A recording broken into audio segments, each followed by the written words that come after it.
ንግግሮችና መወያየት ዘመኑ የሚፈቅደው ትልቅ እሴት ስለመሆኑ ብዙዎች ያምናሉ። በንግግር ውስጥ ቅርበት አለ፣ መረዳት፣ የሌላውን ወገን እውነትም ሆነ ትክክል ያልሆነን መንገድ ማወቅ አለ።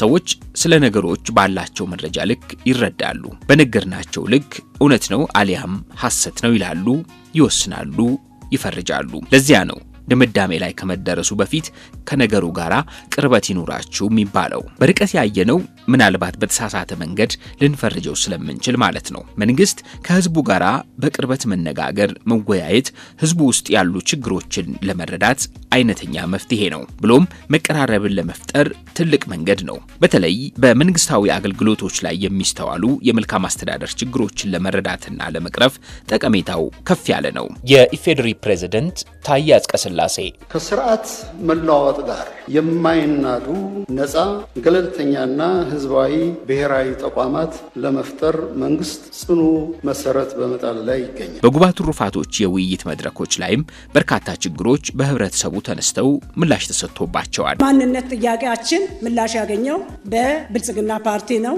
እንደ አካባቢያችን ሲመጣ ለኛ የዳቦ ፋብሪካ መገንባቱ እንደኛ አካባቢ ትልቅ ነገር ነው ብዬ ነው የምወስደው። የአዳሪ ትምህርት ቤት ለኛ መፈቀዱ የዘመናት ጥያቄያችን ነበር። የአውሮፕላን ማረፊያ መፈቀዱ እጅግ በጣም የሚያስመሰግን ነው የሚሆነው። ሌላው አረጋውያን ቤት ግንባታ ከላይ ጀምሮ እስከ ታችኛ ጋር የሚበረታታ ስራ ነው ብዬ ነው የምወስደው። ነገር ግን አሁን ሰሞኑን እየተፈጠረ ያለው ከነዳጅ ጋር ተያይዞ እየተፈጠረ ያለው ነገር እጅግ አደገኛ እየሆነ ነው። ኑሮ ውድነትን ለማጣዝ እየተከደ ያለው ጉዞ አደብ ሊገዛ ይገባል። መንግስት አሁንም የጀመራቸው እነዚህ መሳሪያ አንስተው ከመዋጉ አካላት ጋር እየተደረገ ያለው በአማራ ክልል እየተደረገ ያለው በኦሮሚያ ክልል ላይ እየተደረገ ያለው የስምምነት ሂደት መንግስት ያለውን አቅም በሙሉ በመጠቀም የሰላም ጥሪው አሁንም ቢሆን ቢጠናከር እኛ እጅግ በጣም ደስተኞች ነን።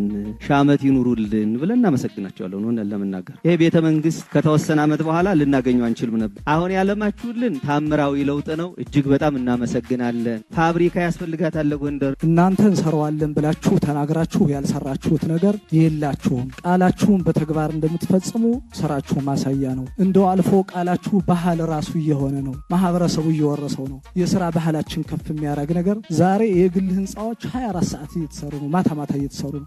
ጥሩ ነው። ሰሞኑን እያየነ ነው። ወንድሞቻችን እየገቡልን ነው። በእውነት ደስ እያለን ነው። እየደገፍናቸው እየወደድናቸው። የተቀሩት ደግሞ እንዲገቡ ይነገር። ካለዛ በስተቀር ደግሞ መንግስት ማስከበር ያለበትን ህግ አስከብሮ ሰላም እንፈልጋለን። የስራና ክህሎት ሚኒስቴር ሙፈሪያት ካሚል ከዚህ በኋላ የቀረውን ነገር በፍጥነት ባጠረ ጊዜ አዙሪቱን የመስበር እና ጉዳዩን የመጨረስ ነገር የማህበረሰቡ መሆን አለበት። እናንተ ጋር ያለው ቁርጠኝነት የብዙሃን እንዲሆን አድርጎ መስራት። ዛሬ ይሄ ጆጎል ምን ሆኗል? በጣም የሚያምር በጣም ውብ ከተማ፣ የቱሪዝም ከተማ፣ ክቡር ጠቅላይ ሚኒስትራችን መጥተው ስም የሰጡት ከተማ ፍቅር በእግሩ ይሄዳል ተብሎ ቱሪዝም የሳመ ከተማ ነው። ግን ዛሬ በሐረር ከተማ ላይ የምሰራው ስራዎች ለሊት ተቀን የምሰሩ ስራዎችን በአካልም ሆነ በእንትን እየተከታተልኩ ብዙ ጊዜ እየዞርኩ ያለው እና ይህ በጣም ሀገራችንን እየለወጠ ያለ ሁኔታ ወደፊትም እንደሚቀጥልልን በጣም ከአላህም የምንጠብቀው ነው። ህዝብን እያስመረረ ያለው